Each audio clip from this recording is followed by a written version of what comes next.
Okay, तो हम कहाँ से डीएनए रेप्लिकेशन वाले से ही स्टार्ट कर देते हैं। थोड़ा सा पार्ट हमारा स्टार्टिंग वाला हम रिकॉर्ड करना भूल गए, but it's okay. DNA replication हम लोग स्टार्ट कर रहे थे कि scheme for replication of DNA क्या था आपका, सेमी कंजर्वेटिव होना चाहिए। डीएनए का जो रेप्लिकेशन है सेमी कंजर्वेटिव, कंजर्वेटिव क्या कहानी है इसकी, ये रही इसकी कहानी। जस्ट 1 सेकेंड, ये रहा। ठीक है, आपको थोड़ा सा और ये जो है क्लियर लुक देगी कि क्या होता है सेमी कंजर्वेटिव और क्या होता है कंजर्वेटिव। ठीक है, आई गेस आपकी सबकी स्क्रीन पे प्रॉपरली ये विजिबल है, करेक्ट। देखिए कंजर्वेटिव की क्या कहानी है हमारी, सॉरी हम पहले सेमी कंजर्वेटिव ही समझते हैं। ये रहा हमारा एक स्ट्रैंड डीएनए का, आपको पता है मतलब 2 स्ट्रैंड होते हैं एक साथ में, तो ये हमारे स्ट्रैंड। और यहाँ पे आप देख रहे हो कि क्या हो रहा है कि अगर हमने इसको येलो वाले के साथ क्या करवाया है, रेप्लिकेट करवा रहे हैं इसके साथ, तो क्या हो रहा है एक पेरेंट स्ट्रैंड ले रहा है और ये खुद का एक दूसरा न्यू स्ट्रैंड का जो है फॉर्मेशन कर रहा है। तो यहाँ पे क्या चल रहा था कि हाफ इसका फीचर आ गया है और हाफ दूसरे वाले का। एंड सिमिलरली वो हमारी फर्स्ट रेप्लिकेशन के बाद सेकेंड रेप्लिकेशन में भी क्लियरली विजिबल था। ठीक है, बट कंजर्वेटिव का मतलब क्या होता है कि एक कंप्लीट जो रहेगा वो पेरेंट की तरह ही रहेगा और दूसरा वाला जो आएगा वो अपना जो है अपनी कॉपीज इंडिविजुअली बनाएंगे। ठीक है, तो यहाँ पे भी वही चीज आ रही थी कि यहाँ पे उन्होंने कैसे करा कि एक ब्लू स्ट्रैंड है, ब्लू स्ट्रैंड से हमारे पास 2 डिफरेंट निकले, but one is exact copy of parent one. But यहाँ पे पेरेंट वाला क्या हुआ, प्रॉपरली ही गायब हो गया। माइट भी वो आगे चल के और सारी जो जब हमारा रेप्लिकेशन की नेक्स्ट स्टेजेस होंगी वहां पे शो होगा, बट यहाँ पे वो गायब है। और सेम कहानी इसके साथ भी हुई। फिर उसके बाद जब ये रेप्लिकेट हुआ तो अगेन एक हमारा वही पेरेंट वाला और एक न्यू वाला आता जा रहा है।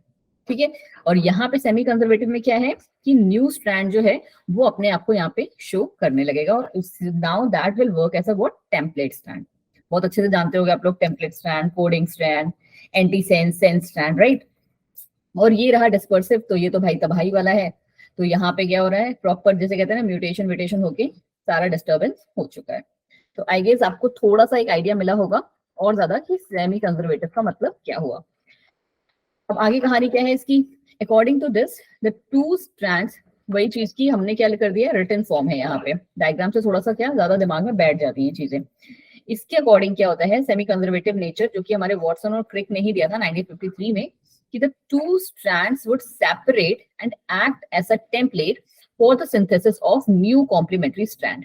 ठीक है, कि दोनों स्ट्रैंड क्या हुए, सेपरेट हुए और अब वो दोनों के दोनों कैसे वर्क कर रहे हैं एज अ टेम्पलेट स्ट्रैंड और अपना रेप्लिकेशन सिंथेसिस कर रहे हैं या कह लो रेप्लिकेशन कर रहे हैं ताकि वो एक न्यू कॉम्प्लीमेंट्री स्ट्रैंड को फॉर्म करें।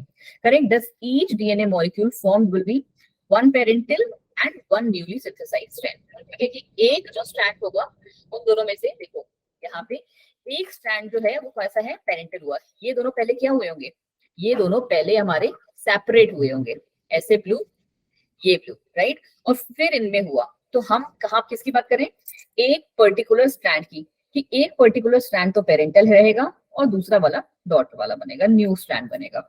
और यहाँ पे क्या था, एक पूरा स्ट्रैंड का जो कॉपी है वो पूरा पेरेंट की तरह रहेगा और दूसरा अपना कॉम्प्लीमेंट्री वाला बनेगा। ठीक है, चलिए जी, मतलब न्यूली सिंथेसाइज्ड स्ट्रैंड होगा। अब मेसेल्सन और स्टॉल का क्या था एक्सपेरिमेंट, आप लोगों ने मुझे पता है बहुत अच्छे से किए होंगे। तो बस हम इसमें क्या क्या चीजें पढ़ेंगे, जो इंपॉर्टेंट वाली पॉइंट है जो आपके माइंड में क्लिक रहनी चाहिए आपके लास्ट मोमेंट के लिए। मेसेल्सन और स्टॉल का ये एक्सपेरिमेंट है, कौन सा ईयर, 1958। अच्छा, हम लोगों ने कहाँ से स्टार्ट किए थे, ईयर्स आपको याद है लास्ट क्लास के, क्यों ऋतु एंड दीपाली, लास्ट क्लास में हमने जो याद किए थे, याद है थोड़े बहुत, 28 कहाँ तक, 1928 से स्टार्ट किए थे। 1928 से स्टार्ट किए थे। एक मैं आपको इसीलिए बार बार बोल रही हूँ क्योंकि यही आपकी डेट्स जो है ना बच्चे, आपको एग्जाम में कंफ्यूजन क्रिएट कर देंगे। अभी आज हम जब क्वेश्चन प्रैक्टिस करेंगे तो भी आपको देखने को मिलेगा वो। तो मेसेल्सन और स्टॉल का एक्सपेरिमेंट कब हुआ था, 1958 में हुआ था। कौन, इन्होंने किस पे किया था एक्सपेरिमेंट, ई कोलाई पे किया था। और ये क्या प्रूव करना चाह रहे थे अपने एक्सपेरिमेंट के थ्रू, कि डीएनए जो है वो रेप्लिकेट करता है सेमी कंजर्वेटिवली। अब बहुत अच्छे से जानते हो कि आप लोग सेमी कंजर्वेटिव का मतलब क्या है ना। चलो जी, अब इन्होंने ये जो अपना एक्सपेरिमेंट किया था वो किस पे किया था, क्योंकि आपको पता है कि जो हमारे ये डीएनए स्ट्रैंड्स वगैरह हैं उसमें नाइट्रोजन का क्या इंपॉर्टेंट रोल है। करेक्ट, तो उन्होंने नाइट्रोजन को क्या कर दिया, रेडियो एक्टिव कर दिया। क्या कर दिया, रेडियो एक्टिव कर दिया, और यही जो है इसको इकलौता सोर्स बना दिया नाइट्रोजन का। ठीक है, दिस विल बी द इकलौता, मतलब अकेला सोर्स होगा, क्योंकि आपको पता है कि यहाँ पे जब हम डीएनए का ही करेंगे तो क्या होगा, नाइट्रोजन इज मोस्टली सबसे ज्यादा रिक्वायर्ड। कोई भी सीक्वेंस बना रहे होगे आप ATGC का, आपने देखा है लास्ट क्लास में ही नाइट्रोजन का क्या इंपॉर्टेंस है, राइट। सारे के सारे जो मेन वो है वो उसके नाइट्रोजन के ही मिलके बने होते हैं, इसीलिए जो होते हैं उन्होंने नाइट्रोजन को ही रेडियो लेवल कर दिया। अब क्या कहानी हुई इसकी, they observe that N15 was incorporated into the newly synthesized strand। जो उन्होंने न्यूली सिंथेसाइज स्ट्रैंड बना होगा इसका, यहाँ पे देखिए, थोड़ा सा इसको जूम करते हैं। ठीक है, जो इसका न्यू सिंथेसाइज हुआ, देखो 15 वाला था, तो जो न्यूली सिंथेसाइज स्ट्रैंड था उसमें आप इन्होंने देखा, क्योंकि हमने यहाँ पे कलर कौन सा लिया, पिंक कलर लिया, राइट। पिंक कलर वाला जो था, आपने देखा कि दोनों जो इसके नाइट्रोजन है वो कैसे हैं, रेडियो एक्टिव। पर जब हम नेक्स्ट में पहुंचे ना, जब इन्होंने रेप्लिकेशन साइकिल एक पहली वाली कंप्लीट हुई, तो उन्होंने देखा कि एक जो बना है दैट इज व्हाट, जो हम लोगों ने रेडियो एक्टिव वाला यूज किया था, और दूसरा वाला जो है वो कैसा है, N14 है। ठीक है, तो ही इनको आइडिया लगा कि एक तो जो है पेरेंट वाले से ट्रांसफर हो गया, और जो न्यू स्टैंड बना दैट इज डिफरेंट। ठीक है, और वही चीज फिर उनको सेकंड एप्लीकेशन साइकिल हुई उसमें भी उनको देखने को मिली, करेक्ट। चलिए जी आगे बढ़ते हैं हम। ठीक है, अब यहाँ पे एक चीज आई इंपॉर्टेंट, कि यहाँ पे इन्होंने सेंट्रिफिकेशन के टाइम पे सीसियम क्लोराइड को यूज किया। क्यों, आंसर वैसे लिखा हुआ है, बट आई वांट कि कोई एक आंसर बोले मुझे, सीसियम क्लोराइड को क्यों यूज किया। सेंट्रीफ्यूज करने के लिए, क्योंकि लाइट जो नाइट्रोजन है वो ऊपर चला जाएगा और जो हैवी N15 है वो नीचे आ जाएगा। तो एक करेक्ट स्टेटमेंट इसकी हिमानी क्या हुई, इसकी करेक्ट स्टेटमेंट विल बी कि ये इसको डेंसिटी के बेस पे डीएनए को सेपरेट करने के लिए। ठीक है, बिल्कुल सही आपने बोला, तो करेक्ट आंसर विल बी कि डेंसिटी के बेसिस पे हमें इसको सेपरेट करना है। ठीक है, बिल्कुल सही बोला उन्होंने। चलिए नेक्स्ट क्या है इसका, कि DNA from such a bacterium had an intermediate density. वही चीज मैंने आपको बताई हाइब्रिड वाले में, की जो डेंसिटी होगी that would be intermediate. One generation after the transfer of N15 to N14, and after another generation it is composed of equal amount of hybrid DNA and light DNA। आपने देखा है last में जो semi conservative वाला हमने diagram दिखाया, उसमें क्या हुआ, इक्वल अमाउंट है किसका, हाइब्रिड डीएनए का भी और हमारे लाइट डीएनए का भी। चलिए जी, अब ये सारा एक्सपेरिमेंट उन्होंने क्या था, और भी सारे एक्सपेरिमेंट चल रहे थे, कहाँ पे, सिमिलर एक्सपेरिमेंट्स ऑन विक्सिया फाबा। ये नाम भी ऐसे का ऐसे ही पूछा जाता है। ठीक है, देखो क्योंकि ना बच्चों को ये क्या है, मेसल्स एंड स्टॉल का क्या है, बहुत बड़ा एक्सपेरिमेंट है, तो इसलिए वो याद रह जाता है, किस पे हुआ था वो भी याद रह जाता है, और रीजन क्या था वो भी याद रह जाता है। बट प्रॉब्लम क्या आती है कि वैसा ही एक्सपेरिमेंट किसने किया था और किस पर किया था। तो यू शुड नो दिस कि वैसा ही एक्सपेरिमेंट टेलर जी ने किया था, एंड किस पे किया था, विक्सिया फाबा पे किया था। ठीक है जी, चलिए जी, और वो क्या है, एक फाबा बीन्स है। अगर आप लोगों ने अभी तक गूगल नहीं किया होगा तो एक बार इसको प्लीज गूगल जरूर करके देखेंगे। ठीक है, कि एक मतलब दिखता कैसा है, हमने एक्चुअली लैब में एक्सपेरिमेंट किया हुआ है, तो हम क्या बोलते हैं, हमें पता है उसकी शक्ल कैसी दिखती है। बहुत ही अच्छा सा, बहुत प्यारा सा एक्सपेरिमेंट होता है ये करने के लिए। ठीक है, और यहाँ पे उन्होंने किसको यूज किया था, रेडियो एक्टिव थाइमिडीन को। किसको, रेडियो एक्टिव थाइमिडीन को, because thymidine is absent in RNAs। ठीक है, चलो, this the result were obtain that the DNA in chromosome also replicate semi conservatively. Same उनका भी एक वही था कंक्लूजन कि ये जो हमारा डीएनए है वो सेमी कंजर्वेटिवली क्या बोलते हैं, रेप्लिकेट करता है। आ जाइए जी, सबसे इंपॉर्टेंट पार्ट एक और।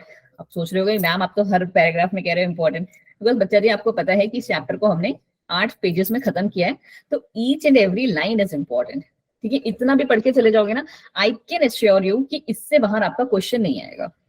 ठीक है, अब वो 1% चांस तो हर जगह रहता है, उस 1% को छोड़ के 99% of the syllabus will be of molecular biology, इतने ही चैप्टर्स है। बट यस, आप एक भी लाइन स्किप नहीं कर सकते। ठीक है, हर एक लाइन इंपॉर्टेंट है। चलिए जी, क्या जाता है, machinery and the enzymes. Machinery से कैसे काम करती है और कौन कौन से एंजाइम्स चाहिए हमें। The process of replication requires a set of enzyme, और आपको 4 जो एंजाइम है सबके नाम भी पता ही होंगे। पहला इंपॉर्टेंट एंजाइम क्या है, डीएनए डिपेंडेंट डीएनए पॉलीमरेज। क्या कहा नाम है इसका, डीएनए डिपेंडेंट डीएनए पॉलीमरेज। ये सबसे मेन एंजाइम है जो कि यूज होता है किसके लिए, डीएनए टेम्पलेट को कैटालाइज करने के लिए। काहे के लिए, पॉलीमराइजेशन ऑफ डीएनए डीऑक्सीन्यूक्लियोटाइड। जितने भी न्यूक्लियोटाइड्स हैं उनको पॉलीमराइज करने के लिए, मतलब कह लो कि डीएनए रेप्लिकेशन को स्टार्ट करने के लिए ही वो सबसे इंपॉर्टेंट वाला एंजाइम है। हाँ जी। और दूसरा इसका काम क्या है? दूसरा इसका सबसे इंपॉर्टेंट काम आ जाता है प्रूफ रीडिंग, जिसके बारे में हमने जब क्लास स्टार्ट हुई तब भी थोड़ा सा बात किया कि ये क्या कर रहा है, प्रूफ रीडिंग कर रहा है कि अगर कोई भी गड़बड़ी हुई तो तुरंत ही निकाल के साइड कर दो। करेक्ट। नेक्स्ट हमारा इंपॉर्टेंट एंजाइम क्या आ जाता है? हेलिकेस। अब हेलिकेस की कहानी क्या है कि this enzyme unwind the DNA strand. क्या कर रहा है? अनवाइंडिंग। और आपको पता है अनवाइंडिंग की जरूरत क्यों है? क्योंकि हमें रेप्लिकेशन करवाना है। हमारे स्ट्रैंड्स कैसे घूम रहे हैं? ऐसे। अब ये जब एक साथ घूम रहे हैं तब तक हम इनको कहीं से काटेंगे नहीं, तब तक हमारा रेप्लिकेशन फॉर्म बनेगा नहीं, और अगर रेप्लिकेशन फॉर्म बनेगा नहीं तो रेप्लिकेशन होगा नहीं। करेक्ट। और आपको पता है कंटिन्यूअसली हमें रेप्लिकेशन चाहिए।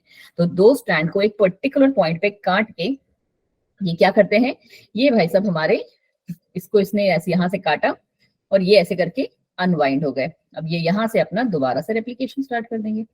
ठीक है, चलो जी। तो ये रहा हेलिकेस का काम। ये क्या करता है? ये एंजाइम अनवाइंड करता है डीएनए को। ये देखो जी, यहाँ पे अभी आपको प्रॉपर्ली दिख रहा होगा।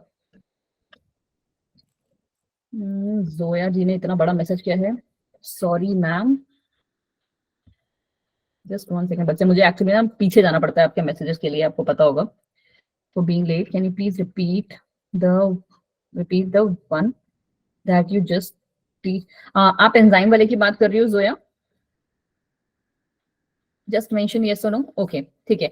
तो एंजाइम वाला हम पार्ट आई गेस रिपीट कर लेते हैं, क्योंकि बहुत ज्यादा पीछे से इन्होंने रिपीट की डिमांड नहीं की है। उसके बाद हम क्या बोलते हैं आगे कर लेंगे। और इसके अलावा अगर आपको कुछ चाहिए तो आप एंड ऑफ द क्लास में रुक जाइएगा।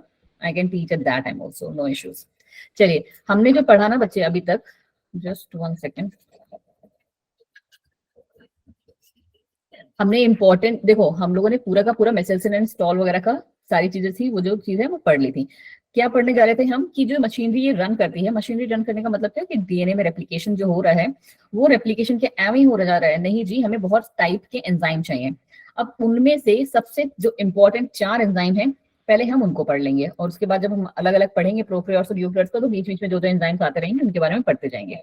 ठीक है। तो सबसे पहला जो इंपॉर्टेंट एंजाइम था that was DNA dependent DNA polymerase. क्यों? जैसा नाम वैसा काम, पॉलीमरेज है तो क्या करवा रहा होगा? पॉलीमराइजेशन करवा रहा होगा। किसका पॉलीमराइजेशन करवा रहा होगा? डीऑक्सी न्यूक्लियोटाइड्स का। आपको पता है कि ऐसे करके हमारा जो डीएनए है वो कुछ, अभी थोड़ा सा गंदा बन रहा है, इस तरीके से रहता है, राइट। अब यहाँ पे हमें क्या करना है? पॉलीमराइजेशन करवाना है। तो पॉलीमराइजेशन के लिए सबसे पहले तो हमको चाहिए हेलिकेज एंजाइम ही, करेक्ट। क्योंकि उसने क्या किया, हमारे डीएनए के जो स्ट्रैंड जा रहा था उसको एक जगह से काट दिया, राइट, ऐसे करके काट दिया और ये फ्री एंड्स में आ गए। ठीक है। अब यहां से हमारा क्या हो जाएगा बच्चा जी? पॉलीमराइजेशन स्टार्ट हो जाएगा कि डीएनए क्या कर रहा है? अपने आप को कैटालाइज करना स्टार्ट हो जाएगा। ठीक है। तो यही होता है हमारा कि डीएनए डिपेंडेंट डीएनए पॉलीमरेज जो है वो क्या करवा रहा है कि ये क्या कर रहा है, एक डीएनए स्ट्रैंड को एज अ टेम्पलेट स्ट्रैंड बना रहा है और उसी के जैसा कॉम्प्लीमेंट्री स्ट्रैंड जो है वो यहाँ पे फॉर्म कर देता है। ठीक है। तो ये एक को कैसे यूज कर रहा है? एज अ टेम्पलेट डीएनए, ताकि क्या कर सके? कैटलाइज कर सके डीऑक्सी न्यूक्लियोटाइड्स को। ठीक है जी।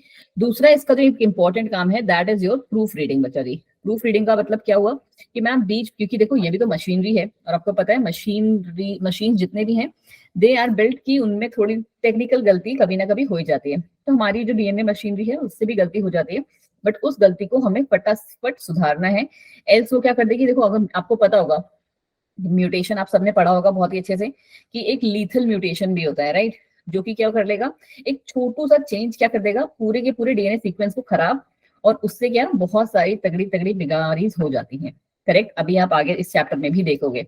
तो उस चीज को फटाफट से क्या बोलते हैं, सही करने का, हाँ, रिपेयर करने का जो तरीका है वो भी कौन करता है? यही करता है डीएनए डिपेंडेंट डीएनए पॉलीमरेज।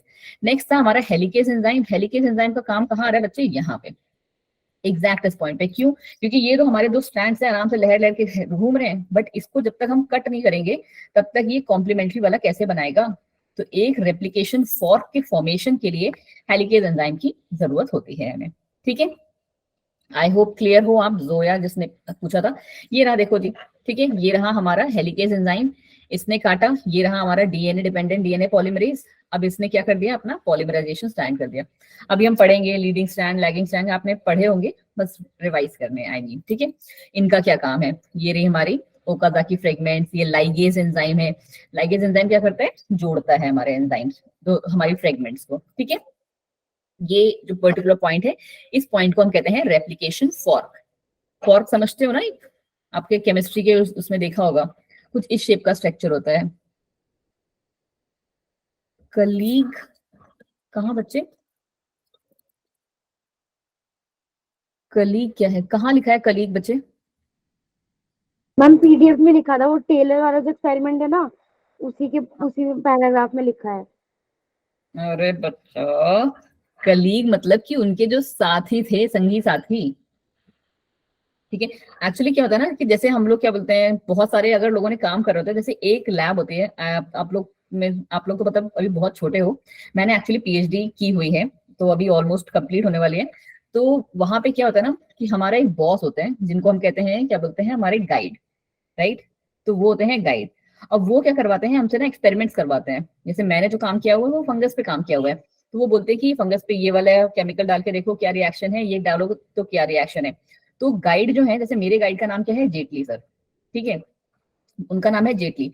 अब अगर जेटली सर ने जैसे मुझे कोई काम दिया करने के लिए, और उनका वो काम क्या हो गया कि उससे पहले किसी ने वो काम नहीं किया हुआ है, ठीक है, सपोज कर लो कि वो एक न्यू रिसर्च आ गई है, तो क्या हो जाएगा कि जेटली एंड कलीग्स, ठीक है, क्योंकि हम लोग भी क्या है, रिसर्चर्स हैं उनके साथ के, ठीक है, भले ही हम उनके स्टूडेंट हैं, वो हमारे गाइड हैं, बट हम क्या माने जाएंगे, उनके कलीग्स में आ जाएंगे, ठीक है, तो उनको कहते हैं कलीग्स, ठीक है। तो वैसे ही, और जब नॉर्मल आप देखोगे ना आगे, जब थोड़ा सा और बढ़ोगे, जब अपना ग्रेजुएशन में आ जाओगे, मास्टर वो एमबीबीएस कर रहे होगे, तो ये कलीग्स भी वर्ड हट जाएगा, पता है कैसे लिखा जाएगा, टेलर इट एल। इटैल का मतलब ही होता है कि टेलर के साथ और भी लोग थे, बट इतने सारे लोगों का नाम हम नहीं लिख सकते, तो जो मेन बंदा होता है ना, उसका नाम लिख दिया जाता है, ठीक है। चलो, ये हो गया, ये हो गया, ये वाला लास्ट टाइम का था, यहाँ से करना है अभी हमें, ठीक है। थोड़ा सा फास्ट अब हम और चलेंगे ताकि खत्म करें ये चैप्टर आज के आज ही, ठीक है। चलिए जी, टोपो आइसोमेरेज अगला एंजाइम, और सबसे जैसे कहते हैं तगड़ा एंजाइम। क्यों? क्योंकि आप खुद से सोचो, अगर हमने कहीं से किसी को काटा, ठीक है, तुम्हारे कहीं पे कट लग जाता है, तो क्या दर्द होने लगा, तो डीएनए में भी कुछ तो होगा ही। अगर जब हमने हेलिकेज एंजाइम से उसको काटा, तो वो क्या करता है, डीएनए में एक टेंशन क्रिएट करता है। अब इस टेंशन को कौन कंट्रोल करेगा, तो वो काम है हमारे टोपो आइसोमेरेज एंजाइम का, ठीक है। तो टोपो आइसोमेरेज का काम क्या है, the unwinding of DNA creates a tension in DNA strand, ठीक है, which gets released by the enzyme topoisomerase. और आपने क्या है, अगर टोपो आइसोमेरेज थोड़ा सा अच्छे से पढ़ा होगा, जस्ट 1 सेकेंड इधर करते हैं हम, ठीक है। टोपो आइसोमेरेज अगर आपने बहुत ही अच्छे से पढ़ा होगा, तो आपको पता होगा कितने टाइप के टोपो आइसोमेरेज है हमारे पास, जो आपके सिलेबस में है। क्यों बच्चा, बोलो बोलो, कितने टाइप के टोपो आइसोमेरेज एंजाइम्स आपने पढ़े हुए हैं? कोई भी बच्चा, बहुत ही इंपॉर्टेंट है क्योंकि ये, अच्छा, इनको कहा किया जाता है, टोपो आइसोमेरेज एंजाइम को एक निक नेम दिया हुआ है इनका, बहुत ही पॉपुलर निक नेम है। और इससे भी अभी आज के क्लास में आपको देखने को मिलेगा कि एमसीक्यू आता है। एंड ट्रस्ट मी, ये कोई नीट लेवल वाला नहीं है, बेसिक ही है, सीयूईटी का ही है। फिर तुम सोचो कि मैम ये तो बहुत हाई फाई लेवल हो गया। इसको ना हम न्यूक्लियर एंजाइम कहते हैं बच्चे, क्या कहते हैं इसे, न्यूक्लियर एंजाइम, ठीक है। और दूसरी बात मैंने क्या पूछी आपसे कि इसका क्या बोलते हैं, ये कितने फॉर्म्स हैं, फॉर्म्स कितने हैं इनके पास, फॉर्म्स ऑफ टोपो आइसोमेरेज। तो फॉर्म्स हमारे पास इसकी हैं दो important major form, I don't know आपने कैसे स्किप किया ये। दो फॉर्म्स हैं, टोपो आइसोमेरेज 1, पूरा नहीं लिख रही हूँ, इतने से समझ में आ जाएगा आपको, और दूसरा है टोपो आइसोमेरेज 2। अब ये काम क्या करती है, सबसे तगड़ा आंसर इसका, ठीक है। आई डोंट नो आपने पढ़ा है या नहीं पढ़ा है, कोई भी बच्चा क्लास का तो टोपो आइसोमेरेज 1 एंड 2 का काम बता सके मुझे। ये करता है बच्चा जी single strand cut in DNA. Topoisomerase 1, रट के जाना ये बात, topoisomerase 1 single strand cut करता है डीएनए में, ठीक है। और टोपो आइसोमरेज 2 क्या करता है, which cut and pass in double strand, ठीक है। क्या करता है, डबल स्टैंडर्ड डीएनए में, डबल स्टैंडर्ड कट करता है एक्चुअली, ठीक है। यहाँ पे लिखेंगे double standard cut in DNA, ठीक है, वेरी वेरी वेरी इंपॉर्टेंट, ठीक है। और आपको पता है कि ये क्या कर रहा है, टोपोलॉजिकल स्टेट को चेंज कर रहा है, ऑल्टर करता है जिसे हम कहते हैं, ठीक है जी, याद रहेगा ये पार्ट। चलो जी, आगे क्या है हमारा डीएनए लाइगेज। डीएनए लाइगेज की क्या कहानी है कि लाइगेज वाला सिंपल सी कहानी अभी जैसे हमने डायग्राम में भी देखी थी। क्या करना है, जो हमारा ये लैगिंग स्ट्रैंड्स वगैरह होते हैं, छोटे छोटे वाले कट जाते हैं, उनको आपस में जो जोड़ने का काम कर रहा है वो कौन कर रहा है, यही हमारा डीएनए लाइगेज काम कर रहा है। एक तरीके से समझ लो कि जो डीएनए का फेविकॉल है ये, ठीक है। तो ये क्या कर रहा है, डीएनए को जोड़ रहा है। It facilitates the joining of DNA strands, DNA strands को ज्वाइन करने का by catalyzing the formation of phosphodiester bond। ये एक इंपॉर्टेंट वाला पार्ट कि किसकी हेल्प से कर रहा है, फॉर्मेशन ऑफ फॉस्फोडाइस्टर बॉन्ड से, ठीक है। यहाँ पे स्टार भी बना दे रहे हैं। It also remain single standard breaks in duplex DNA. ये मोस्टली कैसा सिंगल स्टैंडर्ड ब्रेक को कॉज करता है, सॉरी रिपेयर करता है। चलिए जी, आगे क्या जाता है हमारा प्रोसेस ऑफ डीएनए रेप्लिकेशन। की पॉइंट्स ही हम इनके भी देखेंगे बिकॉज जो पूरा प्रोसेस है वो आप ऑलरेडी देख चुके हो। Replication is energy extensive process और यहाँ पे हो क्या रहा है, deoxyribonucleotide triphosphate serve as a dual purpose. Dual purpose मतलब क्या, कि ये एज अ सबस्ट्रेट भी काम कर रहा है और एनर्जी भी प्रोवाइड कर रहा है। क्या मतलब हुआ इस बात का, इस बात का मतलब ये हुआ, जैसे सपोज कर लो कि आपने कौन सा एंजाइम ले लो, हम ले लेते हैं क्या बोलते हैं हमारा एडेनिन वाला ही, एडेनिन ट्राइफॉस्फेट वाला। तो वो क्या कर रहा है, वो एज अ सबस्ट्रेट भी काम कर रहा है कि वो अपने जैसे का जो है कॉम्प्लीमेंट्री स्ट्रैंड भी बनवाएगा, और साथ ही साथ क्या कर रहा है कि हमें वो स्ट्रैंड के फॉर्मेशन के लिए जो एनर्जी चाहिए ना, वो भी यही प्रोवाइड करवाते हैं, ठीक है। जो उसके आपको पता है फॉस्फेट के क्या 3 हमारे बॉन्ड्स लगे होते हैं, तो वो एनर्जी भी हमें यही प्रोवाइड कराते हैं। अब क्या है, नेक्स्ट क्या है, सबसे पहला काम जो हम लोगों ने पढ़ा अभी जस्ट थोड़ी देर पहले ही पढ़ा कि एक लॉन्ग मॉलिक्यूल में जब रेप्लिकेशन को स्टार्ट करना है तो सबसे पहले हमें क्या करना है, एक कट मारना है, राइट। जिससे क्या हो जाएगा, एक रेप्लिकेशन फॉक का फॉर्मेशन होगा, राइट। हमारा डीएनए कैसे मस्त ऐसे करके घूम रहा था, राइट। और अब हमें क्या करना है कि हमें एक जगह पे आके इसको यहां से काटना है, सो दैट ये कैसे हो जाएगा, सो दैट ये हमारा ऐसे जाएगा एक इधर और दूसरा जाएगा एक इधर, और फिर अब ये बनाएंगे अपने कॉम्प्लीमेंट्री। तो सबसे पहला काम क्या करना है, हमें उसको कट करना है रेप्लिकेशन फॉर्म फॉर्क बनाने के लिए। और कौन सा एंजाइम ये करवाएगा, अब देखो हेलिकेज ने अपना काम कर दिया काट के, उसके बाद आ जाएगा हमारा डीएनए डिपेंडेंट डीएनए पॉलीमरेज, जो कि क्या करवाएगा, पॉलीमरेज नाम करवाएगा, क्या पॉलीमराइजेशन करवाएगा। ऑब्वियसली कौन सी डायरेक्शन में, मोस्ट इंपॉर्टेंट है ये लाइन, क्योंकि polymerisation only in one direction. कौन सी direction, 5 prime to 3 prime direction. Every line is important, again I am saying, ठीक है। कौन सी डायरेक्शन में करवा रहा है, 5 प्राइम टू 3 प्राइम। तो डीएनए डिपेंडेंट डीएनए पॉलीमरेज के पास जो एबिलिटी है पॉलीमराइजेशन करवाने की, वो कौन सी डायरेक्शन की है, 5 प्राइम टू 3 प्राइम। रट के बैठ जाओ ऐसे, ठीक है। अब दूसरी कहानी इसकी क्या जाती है, जैसे अभी हमने लास्ट मैंने आपको जो डायग्राम दिखाया उसमें क्या बताया मैंने आपको कि एक स्ट्रैंड तो हमारा कैसा जा रहा है, लीडिंग स्ट्रैंड। लीडिंग स्ट्रैंड मतलब क्या हुआ कि कोई भी कट नहीं है, ऐसे ही आराम से मस्त रेप्लिकेशन होते हुए चलता जा रहा है ऐसे करके। पर दूसरा स्ट्रैंड, और वो देखो आपको 2-3 चीजें इसके साथ में लिखनी है, हम यहाँ पे ऐसे करके लिखते हैं बिकॉज फ्लो चार्ट से आई फील की थोड़ा सा ज्यादा इजी हो जाता है याद करना। क्या पढ़ा हमने, हम 2 चीजें पढ़ रहे हैं, पहला है leading strand S for strand, और दूसरा है मैम लैगिंग स्ट्रैंड, करेक्ट।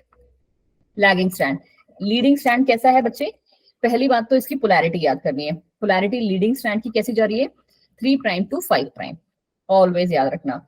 और उल्टा हो जाएगी लैगिंग की, तो इसकी कैसे जाएगी, 5 prime to 3 prime, correct. Next क्या है कि ये वाला जो स्ट्रैंड है लीडिंग है, नाम से क्लियर है कि ये कंटिन्यूअस रहेगा, कहीं पे भी कोई ब्रेकेज नहीं प्रेजेंट होगा।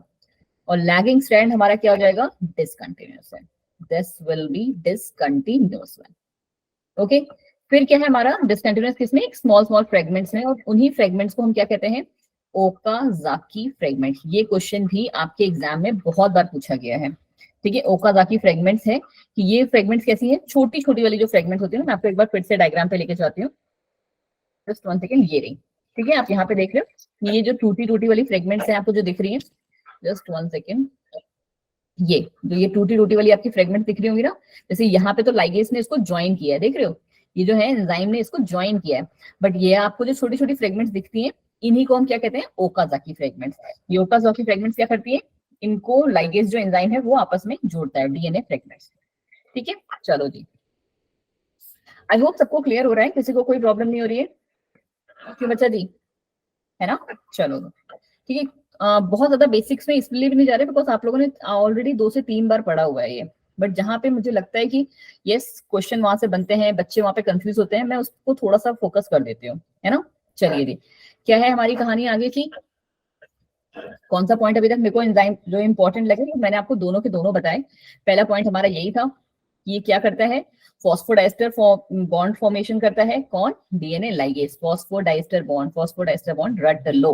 दूसरा पॉइंट मैंने आपको जो इंपॉर्टेंट बताया क्या, कि जो DNA dependent DNA polymerase enzyme है वो पॉलीमराइजेशन कौन सी डायरेक्शन में करता है, 5 प्राइम टू 3 प्राइम डायरेक्शन में, ठीक है।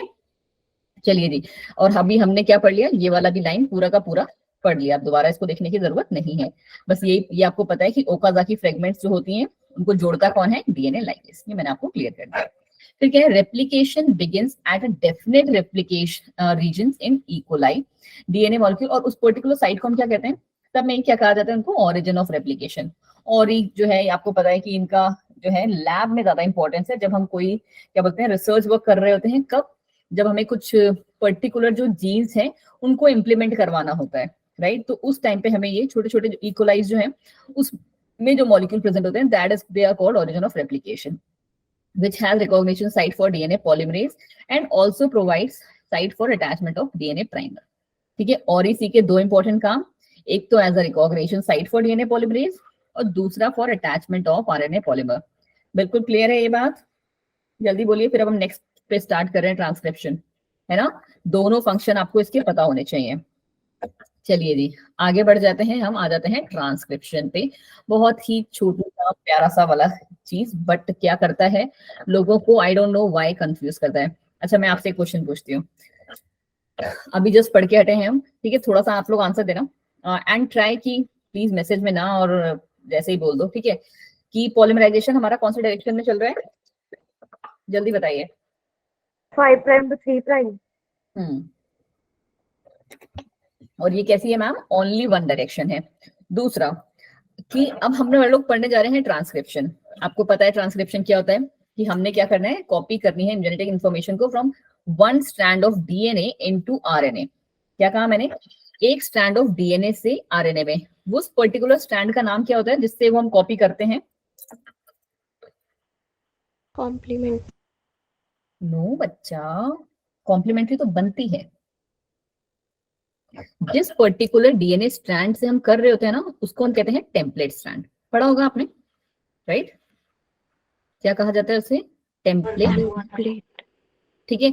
अब टेम्पलेट स्ट्रैंड के आपको पता होने चाहिए कि मतलब 3 नहीं, इसको मिला के 3 नाम होते हैं, ठीक है। वैसे 2 नाम और हैं, कौन से नाम होते हैं इसके बच्चे,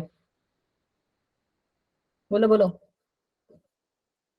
बहुत ही इंपॉर्टेंट, बहुत बहुत बहुत इंपॉर्टेंट। जैसे यहाँ पे अगर हम एक सीक्वेंस लिख लें, A T G C U, C U नहीं आ जाएगा, ए टी जी सी एंड, चलो एक लिख ही लेते हैं, ए टी जी सी ए, ठीक है। तो this is working as a template stand, ठीक है। और ये किसका है, डीएनए का है, करेक्ट। अब आरएनए का इसका सीक्वेंस क्या बनेगा, बोलते जाओ फटाफट, बोलो बोलो please, I want you to answer please. क्या बनेगा यहाँ पे पहले, आरएनए का, बिकॉज हम ट्रांसक्रिप्शन कर रहे हैं, राइट। यहाँ पे हम क्या कर रहे हैं बच्चा जी, मैम हम यहाँ पे ट्रांसक्रिप्शन कर रहे हैं। ट्रांसक्रिप्शन मैम हमको पता है क्या होता है, डीएनए को हम आरएनए में कन्वर्ट कर रहे हैं। तो यहाँ पे क्या बनेगा, जल्दी जल्दी प्लीज, यू। बिल्कुल सही, यस, आई वाज थिंकिंग कि कोई गड़बड़ करेगा, बट बिल्कुल सही कहा आपने, U A C G U and U, correct, ठीक है। ये सीक्वेंस बनेगा। अब इसको तो हमने नाम दे दिया टेम्पलेट स्ट्रैंड, करेक्ट। डीएनए का एक पर्टिकुलर स्ट्रैंड जिससे हम जेनेटिक इन्फॉर्मेशन कॉपी कर रहे हैं, बना रहे हैं, इसको कहते हैं टेम्पलेट स्ट्रैंड। और इसको क्या कहते हैं, इस पर्टिकुलर वाले का जो बना है हमारा,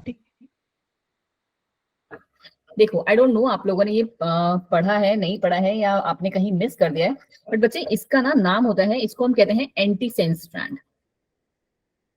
क्या कहा जाता है इसे, एंटीसेंस स्ट्रैंड। एंड आपसे एग्जाम में क्वेश्चन, जैसे हमने पिछली बार वो एटीजीसी की कैलकुलेशन वाला काम किया था, वैसे ही आपसे ना इस पे भी क्वेश्चंस आते हैं कि ये एज अ एंटीसेंस स्ट्रैंड है, और ये क्या बनेगा बच्चे फिर इसका, ये बनेगा मैम इसका सेंस स्ट्रैंड। क्या है नाम इसका, सेंस स्ट्रैंड। और दूसरा चीज क्या, कि हम इसको क्या कहेंगे, कोडिंग स्ट्रैंड भी कहा जाता है इसे, आपने अपने उसमें पढ़ा होगा कोडिंग स्ट्रैंड। और ये हमारा क्या है, एंटीसेंस, तो वैसे ही हमारा क्या, नॉन कोडिंग स्ट्रैंड कहते हैं इसे। ठीक है, कितनों को ये नाम क्लियर हुए? ये बहुत ही ज्यादा इंपॉर्टेंट है, बहुत ज्यादा इंपॉर्टेंट जैसे हम कहते हैं। ठीक है, चलिए जी, अब हम इसकी बेसिक बेसिक वाले पार्ट को भी देख लेते हैं। अच्छा, नॉन कोडिंग स्ट्रैंड का भी एक नाम होता है, क्या कहा जाता है उन्हें? नॉन कोडिंग स्ट्रैंड्स को क्या कहा जाता है? वर्ड सुना होगा आपने, हाँ 100% श्योर। इंट्रॉन्स, जो कि स्प्लाइसिंग के थ्रू यूकैरियोट्स में रिमूव कर दिए जाते हैं। नहीं, नहीं सुना? चलो जी, कोई नहीं, आज सुन लिया, अब याद रख लेना। चलो, क्या पढ़ा हमने ट्रांसक्रिप्शन का? थोड़ा सा एक रफ आइडिया लिया, जैसे कहते हैं थोड़ी सी एडिशनल नॉलेज वाली। अब हम क्या फटाफट लाइन वाइज लाइन समझते जाएंगे, बिकॉज अगर आपको वो पार्ट समझ में आ गया तो ये आपको समझ में आ जाएगा 100% श्योर। यहाँ पे क्या हो रहा है? कॉपिंग genetic information from one strand of DNA into the RNA, correct? The process is govern by principle of complementarity. हाँ जी मैम, पता है हमें यहाँ पे क्या कॉम्प्लीमेंट स्ट्रैंड बनेगा, इसलिए दूसरे वाले को हम कॉम्प्लीमेंट स्ट्रैंड भी कह सकते हो, जिसको मैंने आपको क्या सेंस स्ट्रैंड बोला। ठीक है, except adenosine now forms the basic uracil, ये हमें पता है, आपने आंसर भी बिल्कुल करेक्ट दिया। नेक्स्ट क्या है? Transcription unit. कहानी क्या है इसकी? A transcription unit of DNA is defined primarily by 3 regions in the DNA. क्या है? 3 रीजन्स आते हैं। कौन कौन से रीजन्स हैं? क्योंकि बहुत ही इंपॉर्टेंट है। Promoter, then structural genes and terminator. अभी हम इसको लैक ऑपरॉन में भी बहुत अच्छे से पढ़ने वाले हैं। अब यहाँ पे एंजाइम क्या काम कर रहा है? क्योंकि आ गया हमारा आरएनए, तो हमारे पास क्या हो जाएगा? DNA dependent RNA polymerase. हमने रेप्लिकेशन में क्या पढ़ा? DNA dependent DNA polymerase. यहाँ पे हम ट्रांसक्रिप्शन कर रहे हैं, तो क्या हो गया? DNA dependent RNA polymerase that will catalyse the polymerisation only in one direction. और इसकी भी डायरेक्शन क्या है? 5 prime to 3 prime. Always remember that. फिर क्या है? The strand with 3 prime to 5 prime polarity is known as template strand. कहानी क्या है इसकी? कि ये वाला जो स्ट्रैंड है जिसको मैंने आपको नाम दिया, ये एंटीसेंस डीएनए नॉन कोडिंग, इसको हमने क्या कह रहे हैं? Template strand. इसकी पोलैरिटी क्या रहेगी? इसकी पोलैरिटी रहेगी मैम 3 प्राइम टू 5 प्राइम। ठीक है, फिर क्या है? नेक्स्ट क्या है? The strand with 5 prime to 3 prime polarity and the same sequence as RNA, बस वही जो रिप्लेसमेंट है उसको छोड़ के, डिस्प्लेस ड्यूरिंग ट्रांसक्रिप्शन, उसी को हम क्या कहते हैं? कोडिंग स्ट्रैंड कहते हैं। ठीक है, ये रहा हमारा टेम्पलेट स्ट्रैंड, करेक्ट, और ये रहा हमारा मैम क्या? Coding strand. बिल्कुल ही क्लियर हो अपने माइंड में, और इसीलिए हमने यूरेसिल वाला एग्जांपल भी ले लिया कि एडेनोसिन के साथ यूरेसिल हमारा आएगा। अब नेक्स्ट कहानी क्या चल रही है इसकी? A promoter is a DNA sequence that provides binding site. Common sense है, प्रमोटर है, स्टार्ट करना है उसको, तो वो क्या कर रहा है? बाइंडिंग साइट प्रोवाइड करेगा। किसको? आरएनए पॉलीमरेज को। वही एंजाइम चाहिए हमें, क्योंकि हम ट्रांसक्रिप्शन कर रहे हैं, ये वर्ड्स याद रखिए। ठीक है, और ये कहाँ पे प्रेजेंट है? बहुत ही इंपॉर्टेंट पार्ट। देखो, आपको पता होना चाहिए कि डीएनए का जो स्ट्रैंड होगा वो आपस में कैसे रहता है? ऐसे रहता है, राइट? बट हमें जब ट्रांसक्रिप्शन करना है तो हमारे स्ट्रैंड्स कैसे हो गए बच्चे? हमारे स्ट्रैंड, ये पहले ये तो डीएनए ही है, करेक्ट, बट यहाँ पे हमने डीएनए वाले को क्या कर दिया है कि एक जो स्ट्रैंड है इसकी पोलैरिटी कैसे चल रही है? 5 प्राइम टू 3 प्राइम, और यहाँ पे हमारा क्या प्रेजेंट होगा? यहाँ पे हमारा एंजाइम प्रेजेंट होगा जो कि हमारा ट्रांसक्रिप्शन करवाएगा। बट हम में आ रही जो पोलैरिटी, जो कॉम्प्लीमेंटेरिटी बनेगी, वो कहाँ से बनेगी? 3 प्राइम टू 5 प्राइम वाले में। यही पढ़ी है आपने, जो टेम्पलेट स्ट्रैंड होगा वो हमारा क्या रहेगा? 3 प्राइम टू 5 प्राइम। ये वाला will not work as a template strand. और आपको एक चीज और क्लियर होनी चाहिए माइंड में, कि जो यहाँ पे हमारा एमआरएनए का सीक्वेंस बनेगा वो क्या होगा? इसके बिल्कुल ही सेम होगा। थोड़ी सी चीजें समझ में आ रही है या सब पूरा मैम खिचड़ी बन गई है? क्यों? मैम आ रहा है समझ। मुझे लगा बेहोश हो गए सारे। ठीक है, तो ये चीजें आपको थोड़ी सी समझनी पड़ेंगी। ठीक है, इट्स अ वेरी, मतलब सिंपल तो नहीं है, बट या थोड़ा सा तो टफ कॉन्सेप्ट है। ठीक है, अब आता है हमारा स्ट्रक्चरल जीन, देन आता है टर्मिनेटर जीन। इसकी बहुत ज्यादा इस पे नहीं जाएंगे, except from one point only, कि प्रोमोटर्स जो है आरएनए पॉलीमरेज, जो मैंने अभी जस्ट आपको बताया कहाँ पे प्रेजेंट है? अपस्ट्रीम वाले पे, 5 प्राइम एंड ऑफ अपस्ट्रीम, ऊपर वाले में। और जो टर्मिनेटर प्रेजेंट होगा that will be present on कहाँ पे? डाउनस्ट्रीम। क्यों डाउनस्ट्रीम में? क्योंकि मैम ट्रांसक्रिप्शन वहीं चल रहा है, ट्रांसक्रिप्शन हमारा ऊपर वाले में तो नहीं चल रहा है ना। माइंड से क्लियर होके सोचो, आपने पढ़ा हुआ है सब। ठीक है, कि ट्रांसक्रिप्शन हमारा ऊपर वाले का नहीं चलता है, तो यहाँ पे प्रमोटर प्रेजेंट है। प्रमोटर क्या करेगा? आरएनए पॉलीमरेज एंजाइम प्रेजेंट है जो कि पॉलीमराइजेशन के लिए उसको रेडी करेगा। तो ये हमारी 5 प्राइम अपस्ट्रीम है और ये रही हमारी डाउनस्ट्रीम। अब हमने ट्रांसक्रिप्शन कर रहा है किससे, डाउनस्ट्रीम वाली से ही पूरा किया है। और डाउनस्ट्रीम क्या है, ये अगर 5 प्राइम है तो ये ऑब्वियसली 3 प्राइम साइड में होगा। और दूसरी चीज क्या, कि जो टर्मिनेटर प्रेजेंट होगा, क्योंकि हमें ऊपर वाले स्ट्रैंड से मतलब ही नहीं है, तो टर्मिनेटर कहाँ पे प्रेजेंट होगा, terminator ma'am downstream 3 prime and downstream में प्रेजेंट होगा ऑफ कोडिंग स्ट्रैंड। और इसी को हम कोडिंग स्ट्रैंड कहते हैं क्योंकि इसी से हम सारा का सारा चीजें कोड कर रहे हैं। अब आ जाइए जी यहाँ पे, ठीक है। अब हम थोड़ी थोड़ी चीजों को थोड़ा सा स्किप करते हैं सो दैट हम जो इंपॉर्टेंट वाला कॉन्सेप्ट है उसको और कर लें। 15 मिनट ही अभी हम और पढ़ेंगे, उसके बाद हमें करने हैं क्वेश्चन एंड आंसर्स, ठीक है। लेट्स सी कितने में हमारा कन्वर्ट। अच्छा एक चीज और है, अभी तक आया नहीं वो, जस्ट 1 सेकंड, मैं एक बार देख लूं कहाँ है। सो सॉरी, चलो देखते हैं, अगर नहीं आएगा तो मैं लास्ट में खुद से ही पूछ लूंगी। चलो, transcription unit and the gene. आपको पता है कि ट्रांसक्रिप्शन यूनिट क्या है, ठीक है। जीन क्या है, फंक्शनल यूनिट है, पता है ma'am. And the DNA sequence coding for tRNA और RNA molecule defines a gene. चलो जी, अब आता है एक इंपॉर्टेंट पार्ट, क्या नाम है इसका, सिस्ट्रॉन। सिस्ट्रॉन क्या है भाई, cistron is the segment of DNA which codes for polypeptide.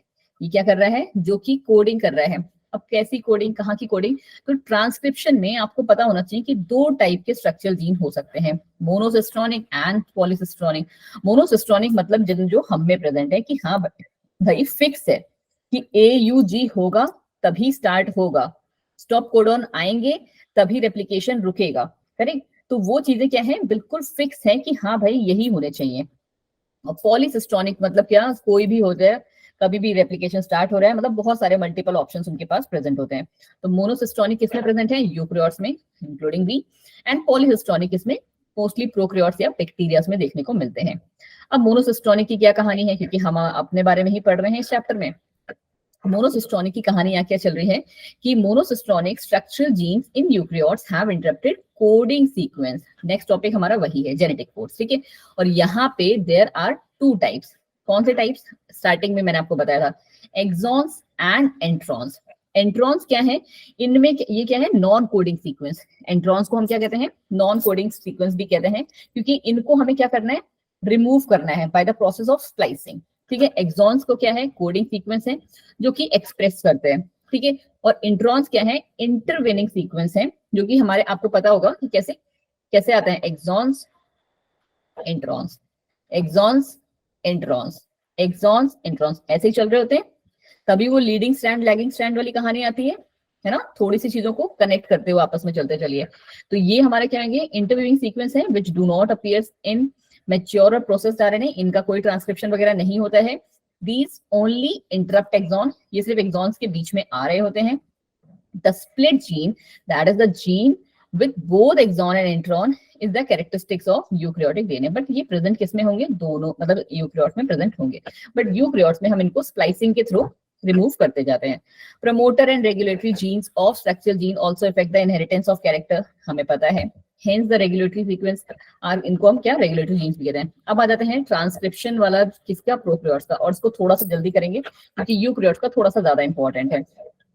क्या है ट्रांसक्रिप्शन इन प्रोकैरियोट्स, ये किसके थ्रू होगा, ट्रांसक्रिप्शन है तो ऑब्वियसली आरएनए पॉलीमरेज एंजाइम चाहिए होगा हमें, ठीक है, क्योंकि हमें क्या करना है, डीएनए सीक्वेंस को कन्वर्ट करना है आरएनए में, करेक्ट। तो यहाँ पे हमें डीएनए डिपेंडेंट RNA polymerase चाहिए, is a single enzyme that catalyzes the transcription of all the types of bacterial RNA, ठीक है। अब यही हमारा क्या कराता है, इनिशिएशन, इलोंगेशन एंड टर्मिनेशन। अच्छा, डू यू वांट कि हम इसकी डिटेल पे जाएं या फिर हम सीधे यूकैरियोट्स में जंप कर दें, बोलिए बोलिए प्लीज, क्योंकि अभी हमारा थोड़ा सा और पार्ट भी रहता है। आई डोंट थिंक सो कि आज हो पाएगा या नहीं हो पाएगा। Mutation and genetic code, protein synthesis and lac operon, बोलो बोलो जल्दी से प्लीज, कम कर देना, बिकॉज ये आपने आई गेस पढ़ा होगा। प्रोकैरियोट्स में बहुत ज्यादा कुछ है भी नहीं, सिर्फ एक ये 2 इनिशिएशन फैक्टर का इंपॉर्टेंट है, एक ट्रांसक्रिप्शन बबल बनती है, और 5 प्राइम टू 3 प्राइम, ये तो हमने स्टार्टिंग में पढ़ लिया कि प्रोकैरियोट्स में होता है, ठीक है। और बस एक चीज जो इंपॉर्टेंट है वो हमारी कहाँ पे आ जाएगी, टर्मिनेशन के टाइम पे, ठीक है। बस यही चीज मैं आपको बता दे रही हूँ कि टर्मिनेशन जो होगा ना, when RNA polymerase reaches the terminator region of DNA, ठीक है, जो तो उस टाइम पे क्या होगा, जो वो सीक्वेंस कैसा होगा, जीसी रिच होगा, जहां पे आपको पता है ना सीक्वेंस होती है हमारा जीसी, ऐसे करके चलता चला जाएगा ना, तो वहां पे समझ लेना कि टर्मिनेशन होगा हमारा किसमें, प्रोकैरियोट्स में। ठीक है, और आपको पता है कि यूकैरियोट्स में कैसे होता है, क्यों, यूकैरियोट्स में टर्मिनेशन कब होगा, बोलो बोलो। अरे बेटा पढ़ चुके हो तब भी नहीं याद आ रहा, यूकैरियोट्स का टर्मिनेशन साइट कहाँ होगा, गंदे बच्चे हो तुम लोग यार। चलो कोई नहीं, अभी हम यूकैरियोट्स पढ़ेंगे तभी बताऊंगी फिर मैं। अब आ जाओ जी यूकैरियोट्स का ट्रांसक्रिप्शन की कहानी पे।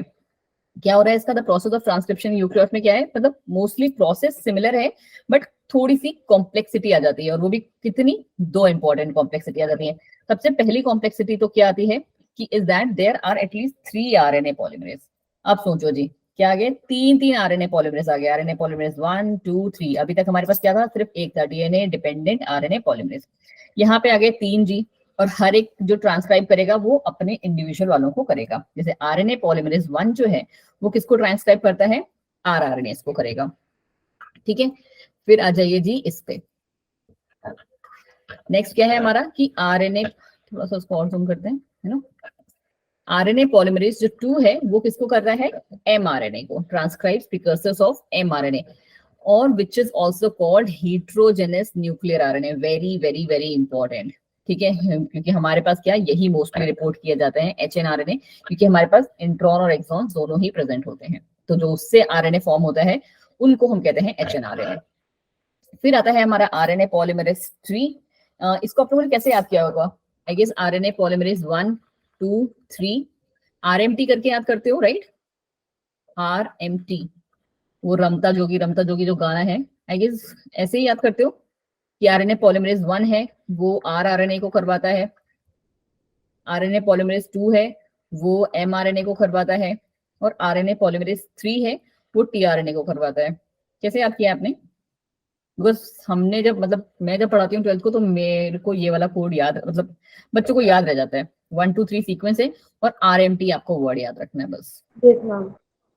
ठीक है, वो सॉन्ग है ना वो रमता जोगी वाला, फॉर दैट, फ्रॉम दैट। ठीक है, चलो जी आगे आ जाओ। दूसरी कॉम्प्लेक्सिटी क्या आ जाती है भाई, दूसरी कॉम्प्लेक्सिटी आ जाती है क्योंकि हमें ट्रांसक्रिप्ट करना है किसको, दोनों को, एक्सॉन्स एंट्रॉन्स दोनों को। अब एक्सॉन्स को और एंट्रॉन्स को हमें करने के लिए क्या करना होगा, वही जो मैं इतनी देर से गा रही हूँ, स्प्लाइसिंग। ठीक, कि भाई इंट्रॉन्स जो है उनको हटाना पड़ेगा, बिकॉज वो क्या है, नॉन कोडिंग सीक्वेंस है, उनमें कोई इंपॉर्टेंट चीजें नहीं है। तो अब यहाँ पे क्या होगा कि ये जो देखो बहुत ही इंपॉर्टेंट लाइन है, इसलिए हमें ये 5-6 लाइन थोड़ी सी देखनी होंगी। ठीक है, वो भी line wise line. Thus the process of splicing is performed to remove introns. ठीक है मैम, समझ में आ गया। And joins the exons in proper order to allow translation. क्योंकि अभी हम कर रहे हैं ट्रांसक्रिप्शन, ट्रांसक्रिप्शन के बाद हमें ट्रांसलेशन भी करना है। ठीक है, तो नेक्स्ट क्या आ गया, the RNA formed is called hnRNA which undergoes additional processing as follows. अब जो हमारा उससे RNA बनेगा उसको हम कहते हैं hnRNA। क्यों जी, क्योंकि उसमें दो चीजें आएंगी, पहली चीज आएगी कैपिंग और दूसरी चीज आएगी टेलिंग।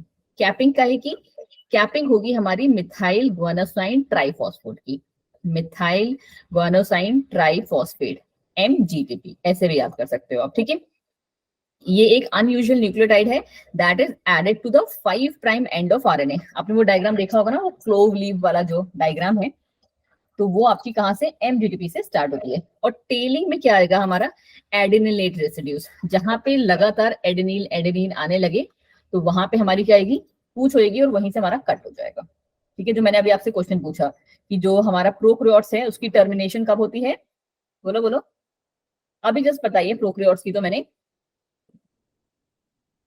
यार तुम लोग मैं क्या कोई कथा था सुना रही तुम लोग को, एडेनिन पे। नो बच्चे, अभी जस्ट तो हमने पढ़ा कि जीसी पे होती है टर्मिनेशन प्रोकैरियोट्स की, जीसी जीसी जीसी जहां पे आने लगा वहां पे टर्मिनेट।